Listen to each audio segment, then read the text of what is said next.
Hello, class. So now we're asked to talk about corresponding vertices and corresponding sides. We know that when we perform a transformation, a rigid motion, we end up with corresponding sides and corresponding vertices, right? The two triangles coincide with each other. One lands on top of the other. And so I want to know, where will A land, where will B land, and where will C land after a rotation of 240 degrees about center P. Okay, so here's center P. I'm rotating triangle ABC, and I'm ending up at triangle XYZ. Now I want to know, what are the corresponding vertices? And we talked about the word corresponding before when we had parallel lines cut by a transversal. Right? We said that corresponding meant that one lands on top of the other, where they're in the same position. So which letters here are in the same position after doing the rotation? So if A is rotated about P, where will A land? And yes, A will land at X. Alright? So if A is going to land at X, B is going to land where? Alright? Now, on this other side, it says that I need to find the corresponding sides. Now, there should be three corresponding sides because I do have a three-sided shape. So AB, segment AB, maps to segment XY. Notice I'm rotating segment AB and I'm going to land at XY. Now your job is to fill in the 4 blanks that are missing, okay? So lastly, we're asked, what rigid motion mapped triangle ABC to triangle XYZ? And we need to write this transformation in function notation. So we definitely know it was a rotation. So what letter stands for rotation? R, of course. And then what was the center? And what was theta? Remember, theta is the angle of rotation. So we have all those pieces of information. We have our input and our output. So function notation, here we go. R, which stands for our rotation. P, which stands for our center. And then 240 degrees is theta, our angle of rotation. Our input was triangle ABC, and that got mapped to triangle XYZ. Now, in this exercise here, we have another rotation. This time, we're taking triangle ABC and we're rotating it about vertex C.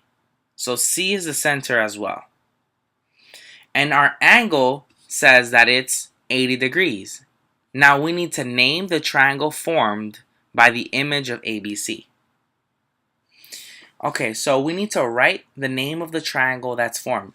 Of course, we see that is EFC or CFE, but how exactly do we name it? Right? Notice the first triangle was already named for us. So it's triangle ABC. And we know that a rotation is a rigid motion. Therefore, A has to land somewhere. Right? It has to land in one of these 3 letters, either F, C, or E. But which one is it?